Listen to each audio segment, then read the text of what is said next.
guys, welcome back to my YouTube channel. My name is Temmy and I am a YouTuber based in British Columbia in Canada. I film content on education, lifestyle and career. So you can check my previous videos. If this is what you like or the content that excites you, please subscribe. If you are an old subscriber, thank you for sticking around. And if you're a new subscriber, remember, if you like my content, please feel free to subscribe, like and share to all your other friends as well. Thank you. Now let's go into today's video. Today's video, I'll be telling you 5 things that I wish I knew before my job search.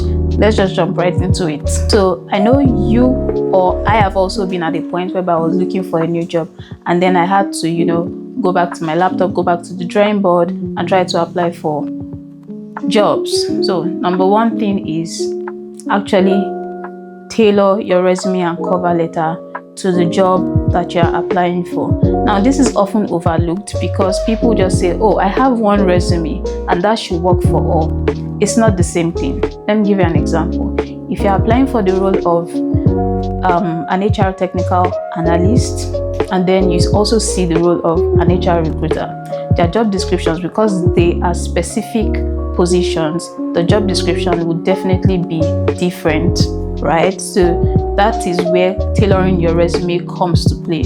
Now you want to tailor your resume, not lying, right? Tailoring your resume to fit into it, since you know that, okay, you can actually do this job. So you want to make sure that you are looking through the job description that's posted alongside the vacancy, and then using that to tailor your resume and cover letter if need be.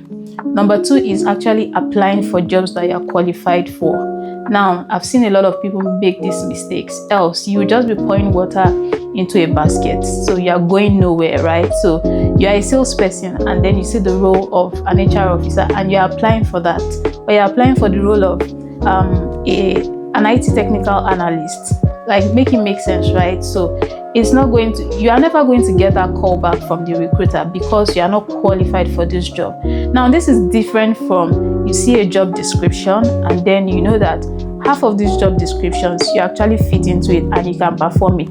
Now the trick to this is anytime you come across a job and you feel like this job you can actually do it, but maybe there are also some functions that you cannot perform. Now I would tell you that look at the first 5 points in that job description, 5 to 6 points. Best believe that those are the core functions that the incumbent would actually be performing on that role. So look at it, and if you can do 70% of what's on that job description, I'll just encourage you to put your best foot forward and then apply for it. So that is actually different from applying for something that you are not entirely qualified for. Number 3 is applying for a job is also a full-time job. So you need to show up, you need to come out as much as possible.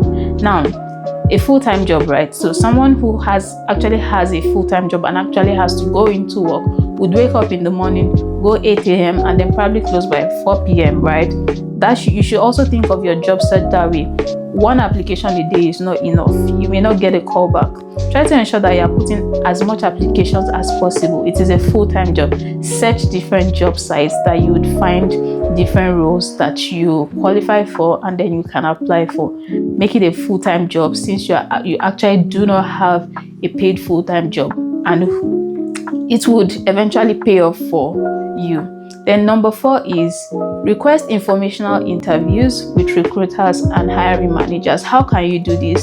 You can request for this through LinkedIn. LinkedIn is a powerful tool, provided you use it correctly and use it the right way.